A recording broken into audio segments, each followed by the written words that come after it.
Right, ladies and gentlemen, welcome to the planning meeting for City of York Council for May the 5th, 2022. Welcome to all of you and all those watching online. Just a couple of bits of housekeeping. If I could just remind members, please, to turn their phones onto silent. If there is a fire alarm, it's not planned, so if there is a fire alarm, can you leave by that door, go down the stairs and gather outside the Grand Hotel. We'll take a comfort break after about an hour and a quarter if we're still going that long, see how things go. Today we have the members who are making the decisions on this application alongside. We've got officers from Democratic Services, Legal and Planning to give us advice. We'll move on to the first thing, which is apologies. We have apologies from Councillor Hollier, who has been subbed by Councillor Widdowson, and Councillor Wardby, who has been subbed by Councillor Hunter. Declarations of interest, sorry. Councillor Lomas is on her way. Right, it's running a little bit sorry. I hadn't noticed sorry. There. Councillor Lomas has just texted to say she's running late, but she's on her way. So by the time we've gone through the minutes, hopefully she should be here. Right, she is planning to be here. Okay, okay. Right, so first of all, could I just ask if any members have any declarations of interest that are not on their register of interest? If you have any, could you declare them now, please? I see none, thank you very much. We'll now move on to the minutes, which are on page 1 to 8 of the agenda. Do any members have any comments on those? Councillor Melly. Could my name please be added to the list of apologies for that meeting?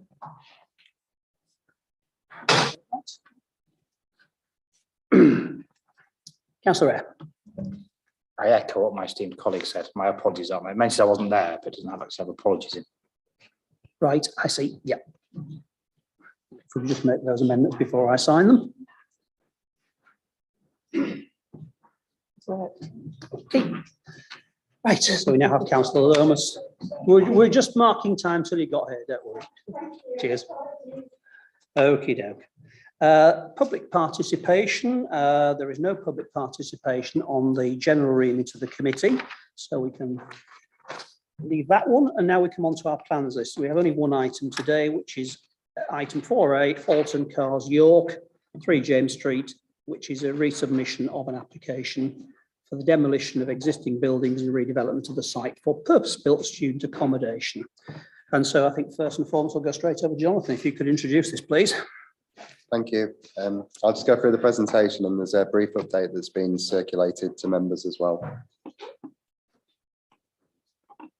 So, application, demolition of existing buildings and redevelopment of the site for purpose-built student accommodation, up to 303 bedrooms, associated communal facilities, car parking and landscaping.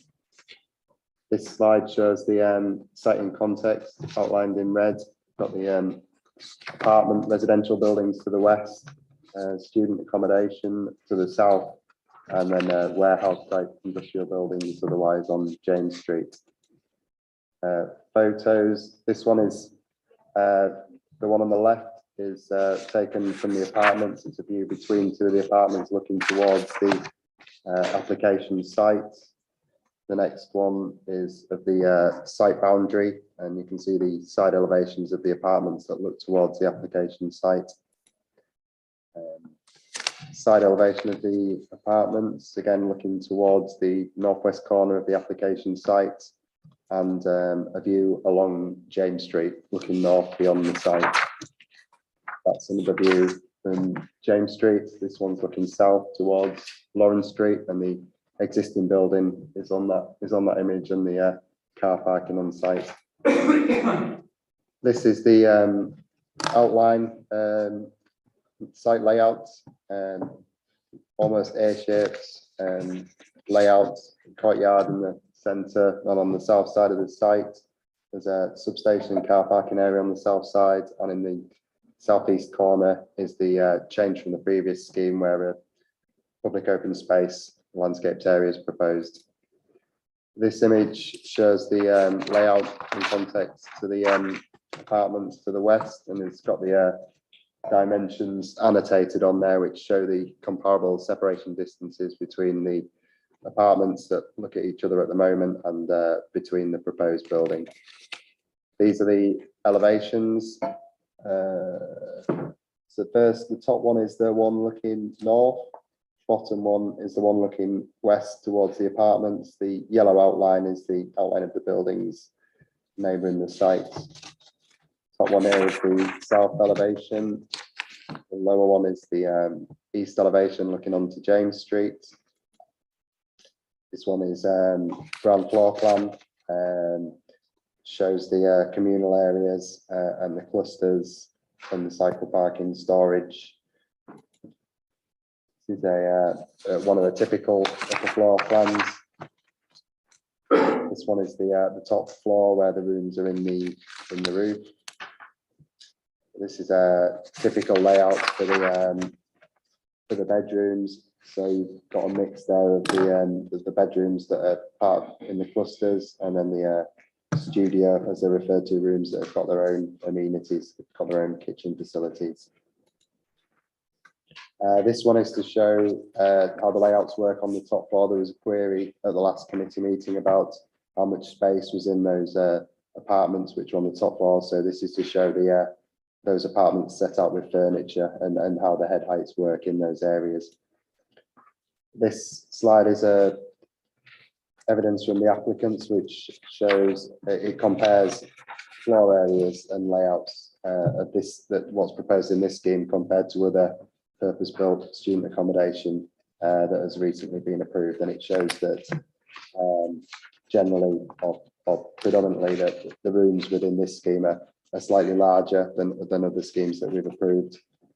This shows the cycle parking layout in detail. There's a mix of Sheffield type stands there and the double storage cycle parking facilities, and these are annotated up with dimensions to show that there's adequate clearance for these to operate.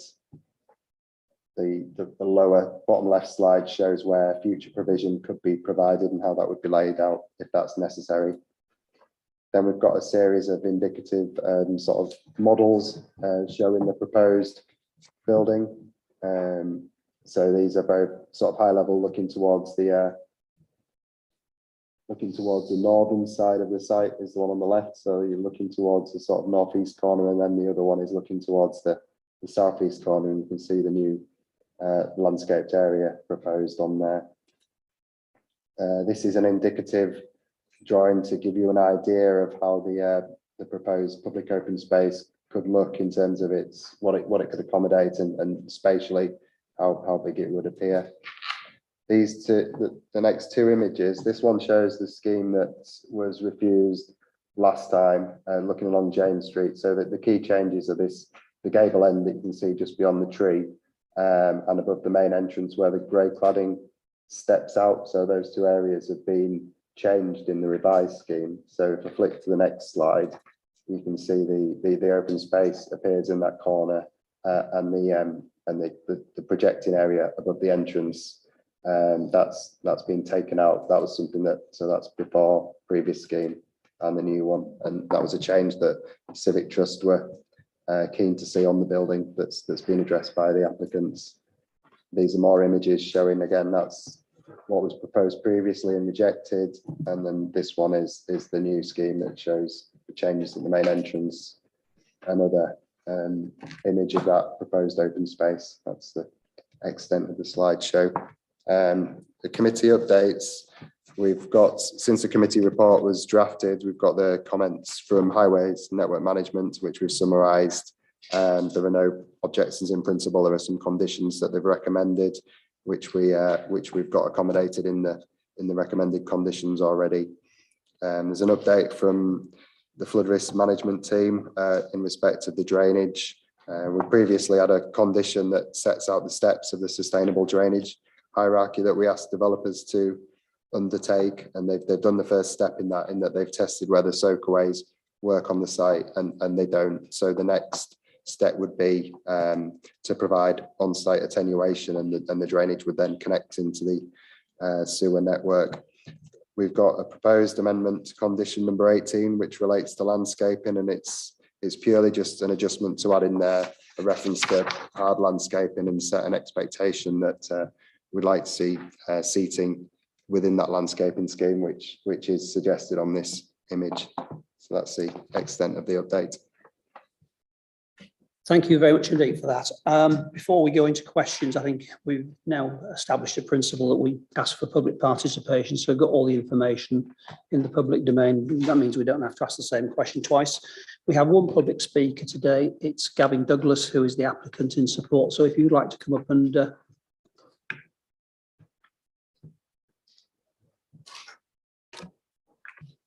think you know the genuine 3 minutes.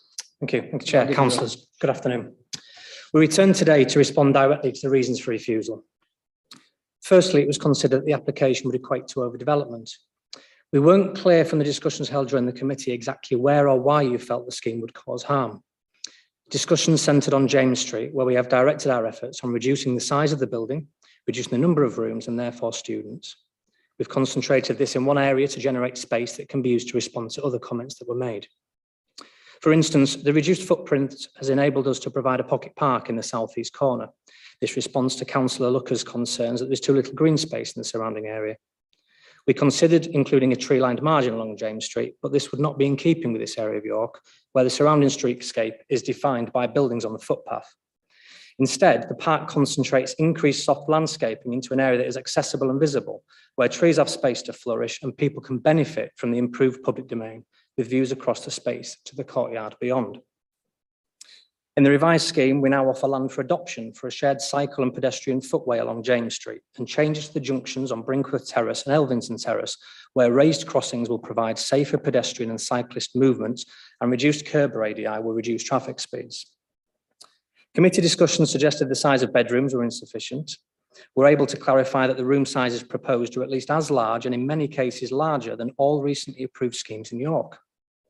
In the absence of local or national standards, we've compared our room sizes to York's HMO standards and recently released student room standards set by Leeds City Council.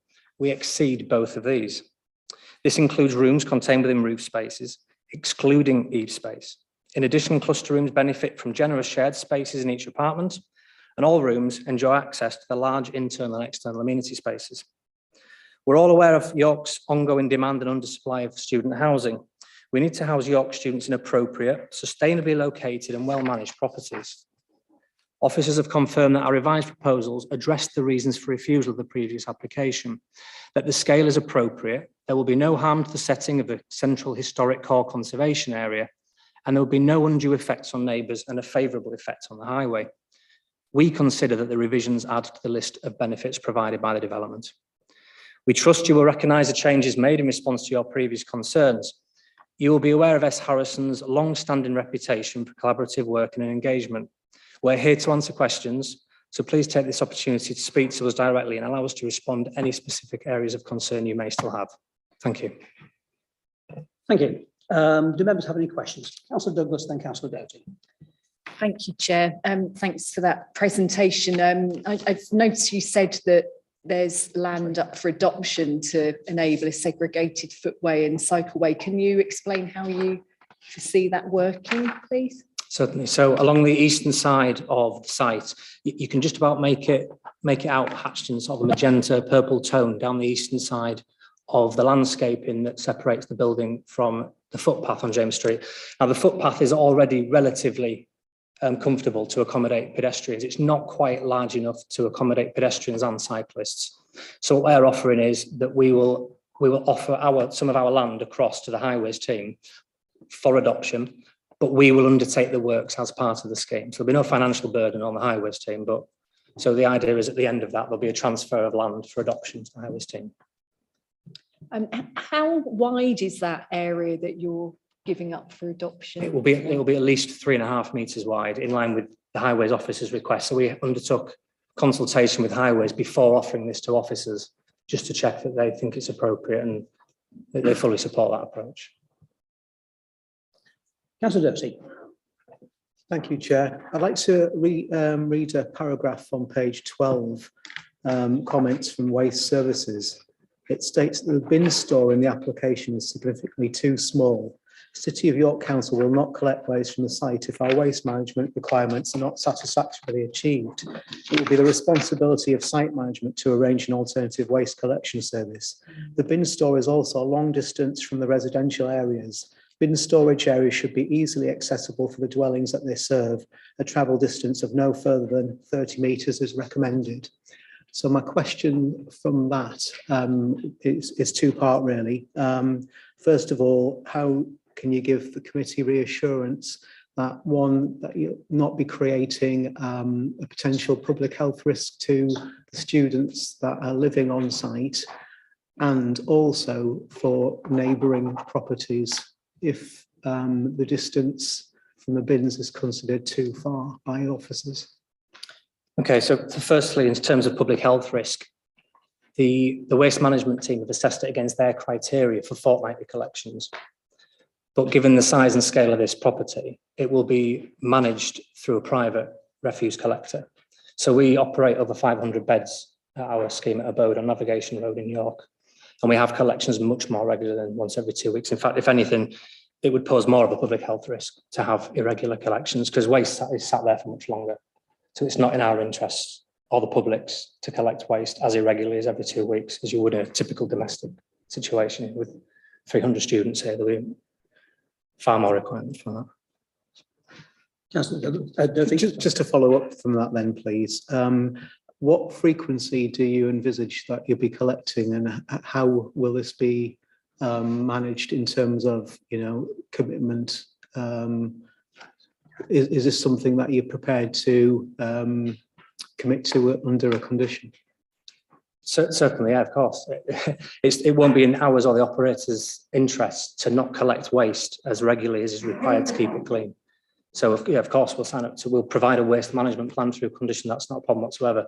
Just in response to your other question, in terms of the location of it, it's been located as far as possible away from other residential properties. So there are no residential properties in the northeast corner of the site, which is where it's located, just the top right of that plan there. The right-hand side of the alley that takes the cyclist route out through to Elvington Terrace, it's located there.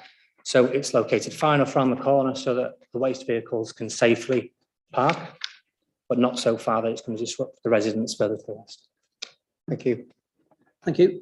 Councillor Fenton next, and then we've got Councillor DeVaughn. Councillor Doughty asked a question I was going to ask, so I'll leave it at that.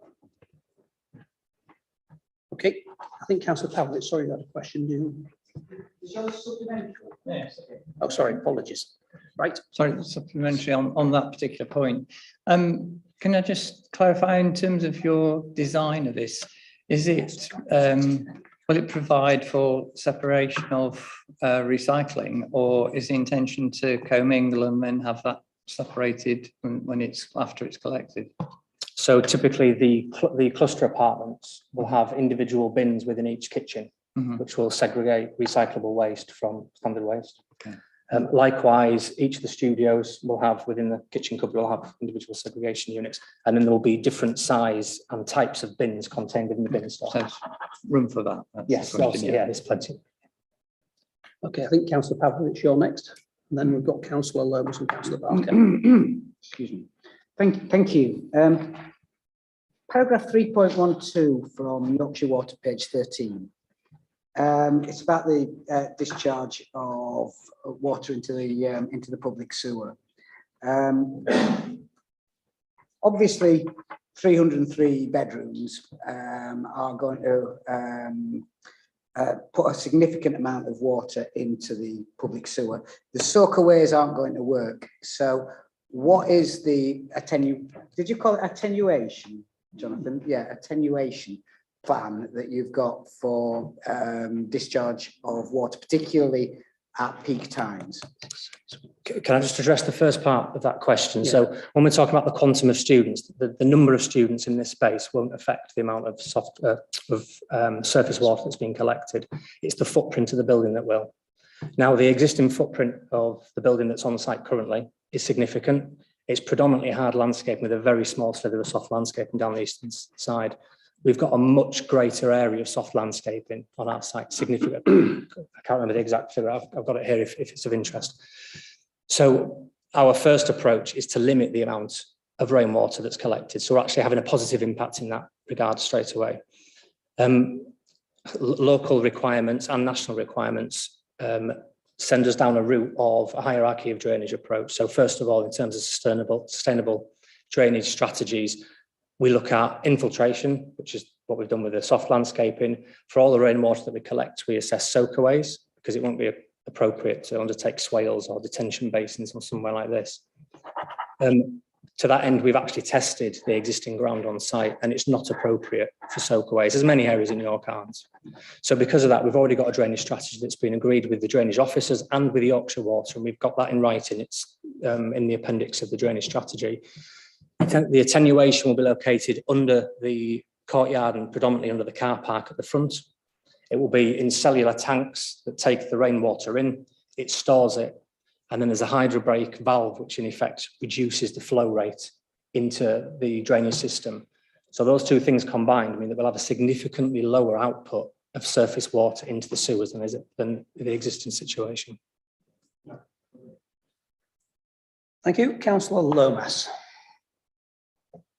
Thank you, Chair. I just wanted to ask a question relating to the amendments that you've made. So obviously, I think the most obvious one is that southeast corner. Have any amendments been made on the western side to address some of the issues that were raised around the flats and the kind of overlooking, or whatever we want to call it, the domination of this building onto the flats? Thank you. No changes have been made in that regard. There were very few comments about that. We've rewatched the video from committee here, so we've concentrated our we've concentrated our efforts on the areas where there's most discussion. It's a really helpful slide, this, because the important thing to look at here is actually overlooking and privacy. Now, there is one window on the upper floors of Dunlin House, which is the block to the north, facing out east. And they are secondary windows, and there are primary windows facing north and south. So, and we've angled our windows away from them. So and they're only in kitchen, living, dining spaces, not bedrooms. The separation distance of windows that look onto other outward facing windows between our properties are 22.5 metres to the north and 25 metres to the south, which far exceed the separation distance between Heron House and Dunlin House in the existing situation anyway. So in terms of privacy and impact on amenity and overlooking, this was all reviewed during the pre-act discussions with officers. And we strongly believe, and officers do as well, that there are no issues with overlooking privacy. In terms of the bedrooms that overlook the courtyards between, they're semi-private, semi-public space anyway, that benefit from the residents of Heron House and Dunlin House looking out over to that space. What you can't see there is that the central space between the two buildings are predominantly overgrown with trees. So there's a level of privacy provided by them anyway. And in terms of natural surveillance, that's already in effect. So we're not actually changing the dynamic of those spaces. We're well beyond the typical separation distances that are applied in residential. So we genuinely don't think there is any issue between those two spaces whatsoever. Thank you, Councillor Barker, and then Councillor Waters. Thank you, Chair. My question's been answered. Oh, it has. Oh, it's not my mic, sorry. Right. Councillor Waters, and then I'm going to have a question. I understand you've appealed the first refusal decision. Yes. In the scenario that today's was approved, and say your appeal was successful, which scheme would you go ahead with? This one, if this is approved today, we'll withdraw the appeal. Right. We have no interest in running an appeal. It's not in anybody's interest. As I tried to explain in my speech, we don't get time in 3 minutes to explain the work that we undertake behind the scenes with officers. We don't get that opportunity to undertake the same sort of dialogue with you apart from here. So we haven't had the chance to discuss all the merits of the changes that we've made apart from here today. So as far as we're concerned, the appeal is withdrawn if we gain a consent at today's committee meeting. Right. Thank you. Good, that's the question, exactly the same question I was going to ask. Councillor Wilson. I wasn't at the first meeting, so apologies if this has been already covered. Could you talk me through the communal space inside and outside and how that works regarding other ventures that you've run and other stuff inside the city? Just so that I get a feel for if there's enough space for the students to actually be together and do some of the stuff that they do in university rather than in their rooms. Yeah, thank you. So, of course. So it's probably, I'll just reiterate the point that the cluster bedrooms share shared kitchen, living, diner spaces. And they are, compared to most schemes, they are oversized because we've experienced the benefits, particularly during lockdown, of students having sufficient space to congregate, to cook meals, to live in effect in a cluster you're living as a household. So they're quite generous there anyway. The ground floor, we're providing a gym, a dedicated laundry space, and we've got cinema space, we've got breakout space and games room, but we also include study areas. So there's areas for the students to go and study in a group. In some of our other schemes, there's online booking forms, so you can book out a certain room at a certain time. There'll typically be a pool table, there'll be tennis tables in the area, ping pong tables and the like. So the idea being that those areas are all in one communal space located together so that you don't reduce the efficiency with circulation zones and corridors. They're all located close to the front door so that we're providing an active frontage on the street, but we're also providing surveillance from the management team on the reception desk. And then beyond there is a secure lining for bedroom spaces and the circulation cores. Okay, and how does that spill over into the external communal space? So you've got you've got grass and trees. If they wanted to use it in the winter, in the rain, is there a way of actually being able to use the external space as well? There's no covered external space. Okay. But the external space is located again directly off the central circulation cores at each end. And there's a dedicated route out, which is where the cycle store is, to try and bring people in through the north. So the cycle store is located underneath the building, so that's sheltered and secured away. But the external amenity in the central courtyard isn't covered. And I'm assuming there'll be seats and things. So oh yeah, there'll be seats, there'll be benches, there'll be grassed areas so people can actually enjoy the space as opposed to just planting. And this is based on successful execution at your other... It is, yeah. We've got a scheme out in Leeds as well, actually.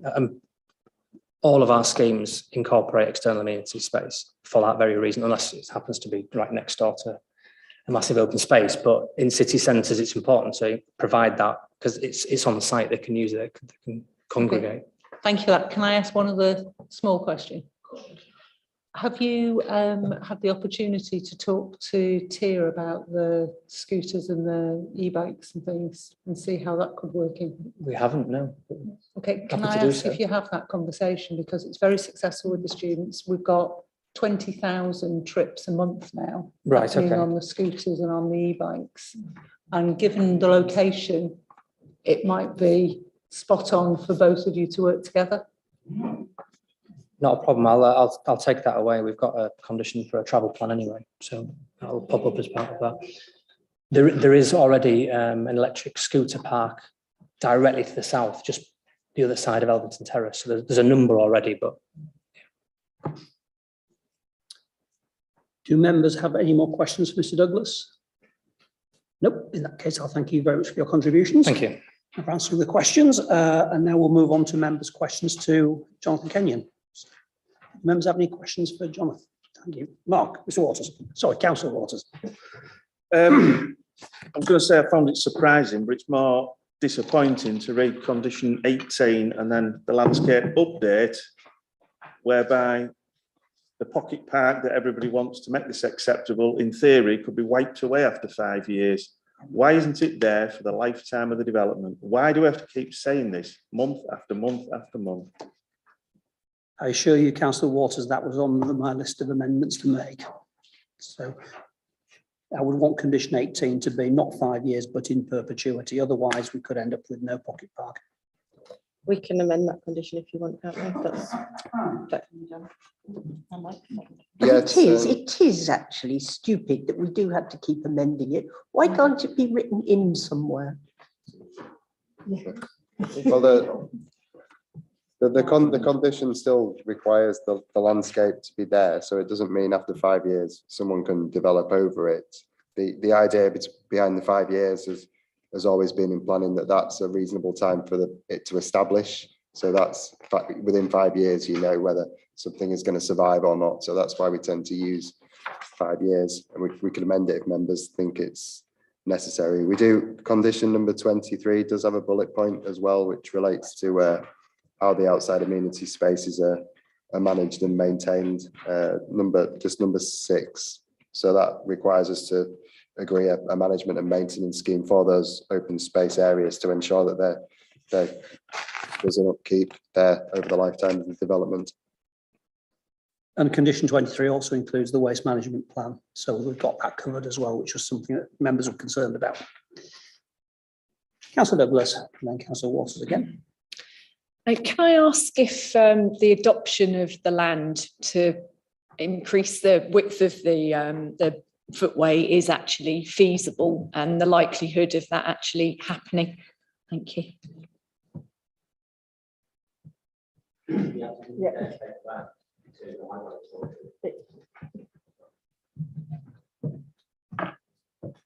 Yeah, sorry, Ian Stokes from Highways Development Control. The applicant will actually dedicate the land as highway, and then we will construct works under a Section 278 agreement as off-site highway works. Supplementary? Yes, yeah. So in that case, there's no reason why that shouldn't go ahead. Not that I can see, no. Yeah. Councillor Waters and Councillor Doty. I'd just like a bit of an explanation about the paragraph on page 16. Again, I don't know whether to say I'm surprised or disappointed to read that planning permission has been recently granted for change of use of multiple former industrial or commercial premises along James Street, which sets a precedent and demonstrates the extent of housing need. Now, it's always been drummed into members when they sit on planning committees that you look at applications on their own merits in isolation. The times before when people said, oh, well, there's a precedent for that, it's not relevant. And to see it actually written in a paragraph like that, I'm amazed, quite honestly. I was just going to say, I mean, you're correct that we look at each site on its own merits. So correct in terms of precedence. I think the text was in the context of the market generally, rather than saying that it means that there's no case for retaining this site in employment land. That's all. Councillor Doty. Thank you, Chair. You mentioned that there will be a condition on around the waste management plan. So just for clarification, can officers confirm that you'll have a reference to frequency that's suitable to the requirements of the development and how it will be enforced?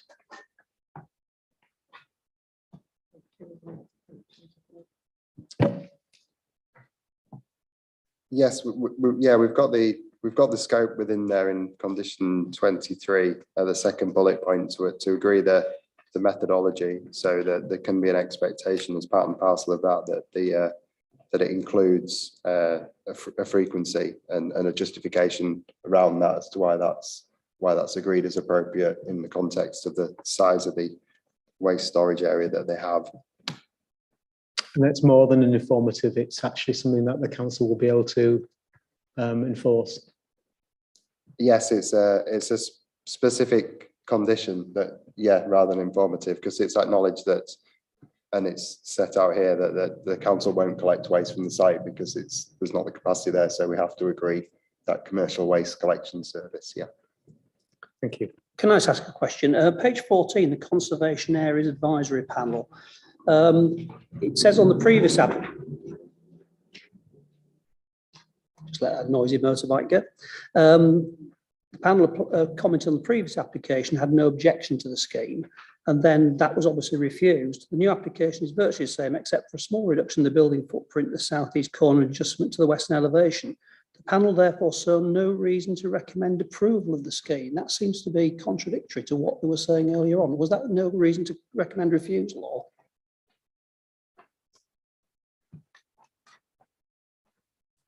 It's essentially, these are quotes from the advice that they've given, so Right. I am a bit confused as well, yeah.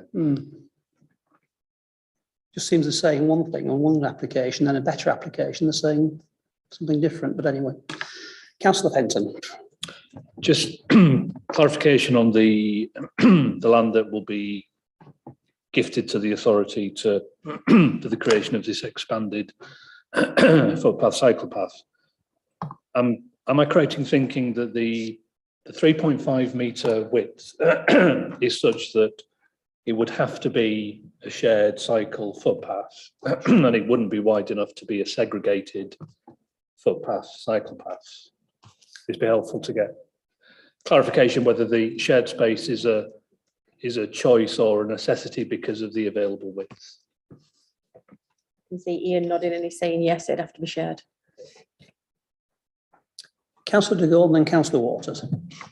Yes, I was going to sort of follow up on the issue about cycling. I mean, it's very welcome to have the level of provision that is indicated 155 spaces, and also the suggestion of widening the footpath, although clearly it's not enough to be LTN 120 compliant. The concern I have is that there doesn't seem to be any mention about the provision at the junction with James Street and the Lawrence Street, which at the moment has a provision there for cyclists, is again shared space on a very confined junction. And if you've got another 155 cyclists using that, it's going to be absolute mayhem. But that doesn't seem to be addressed or any sort of fund section 106 money towards upgrading that to cope with the additional capacity.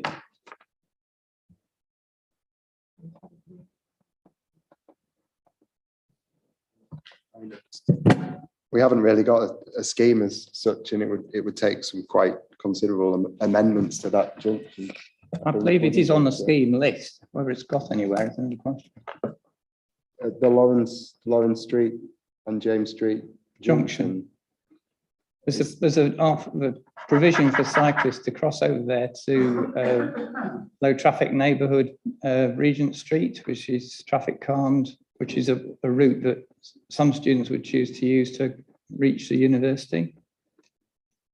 I don't know if we've got a scheme already. Or?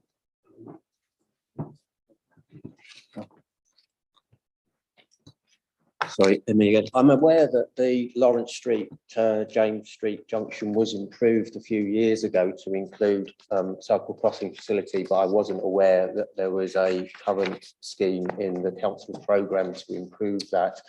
The decision in consultation with the developer was taken to agree on a position on the reasonable improvements that we could achieve through this development that would be compliant with paragraph 57 of MPPF and meet those three tests therein. It could be easily be argued that improving the junction remote from the site doesn't necessarily meet those tests. Obviously, that will be one for the authority to look at. Okay, Councillor Waters again. Just going back to the question I asked at the last meeting, we're now down to 303 bedrooms, bed spaces.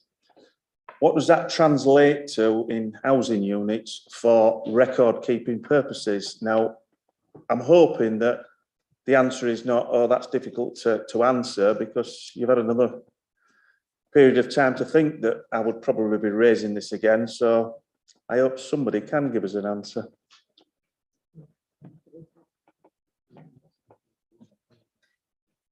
I still don't have an answer for you, I'm afraid, on that one. It's exactly the same as you said last time.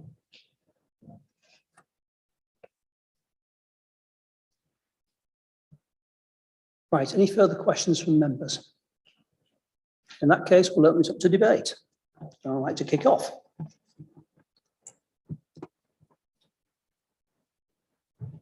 Councillor Fenton. Okay, can't stand the silence. I think the changes that have been made to the scheme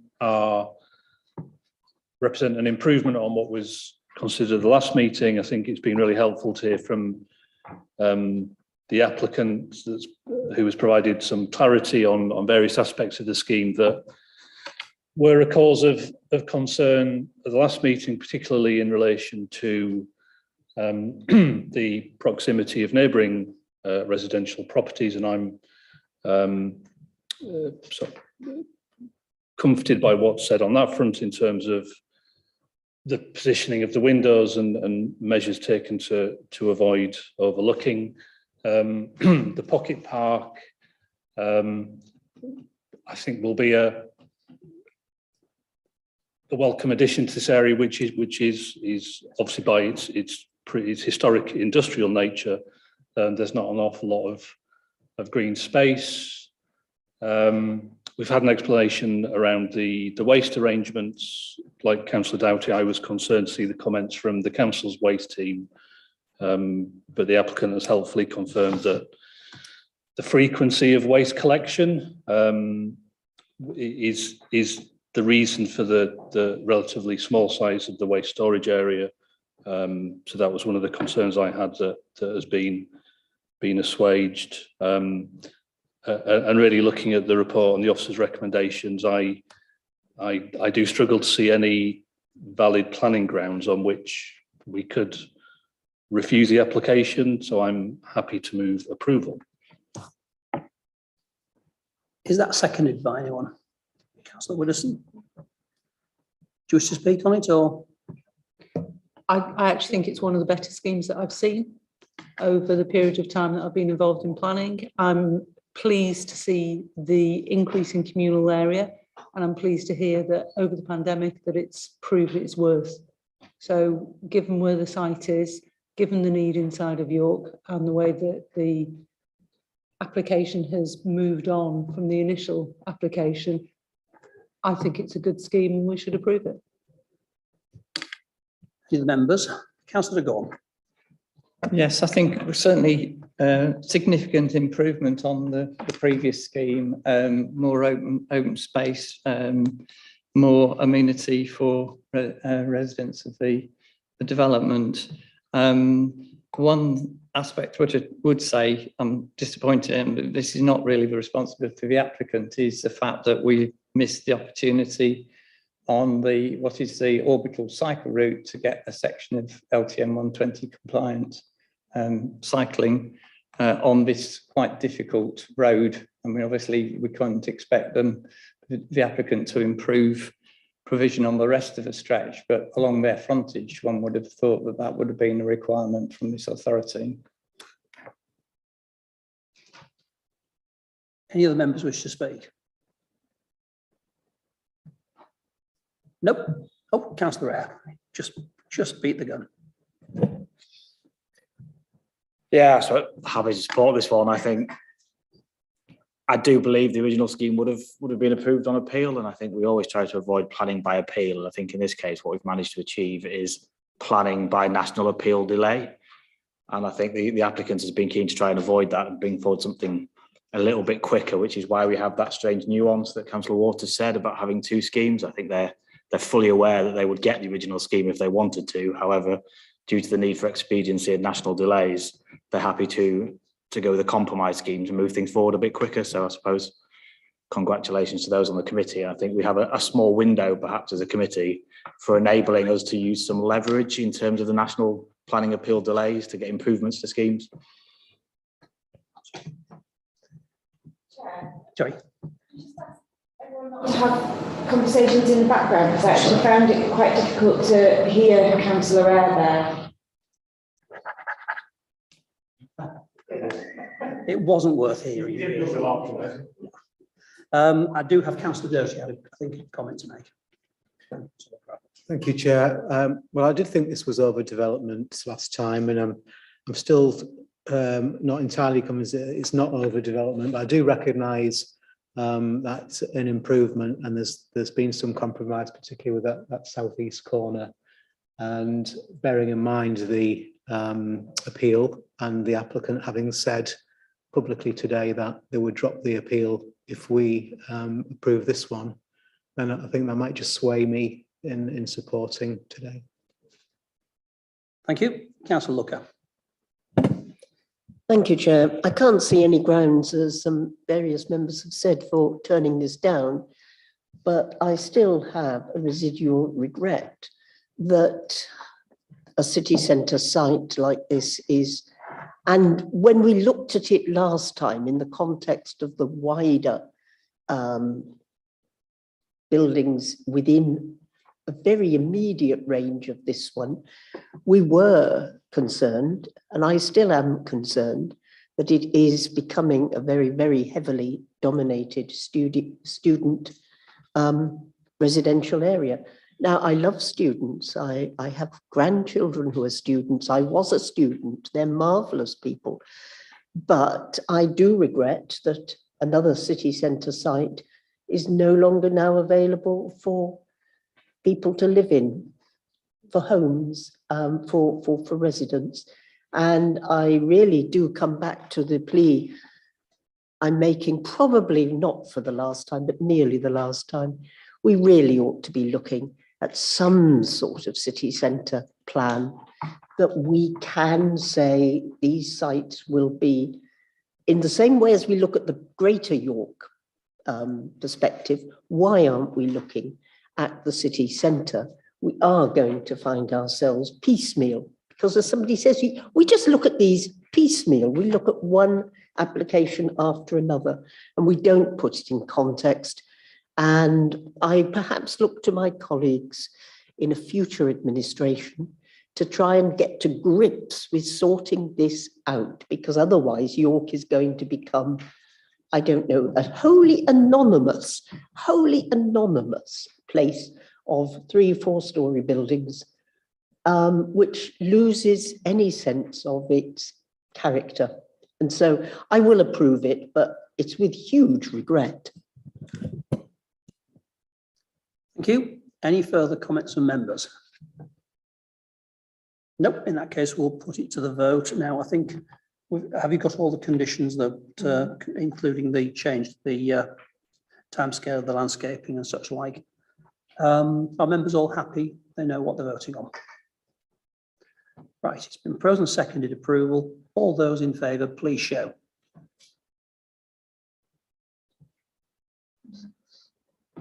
It's not unanimous, no.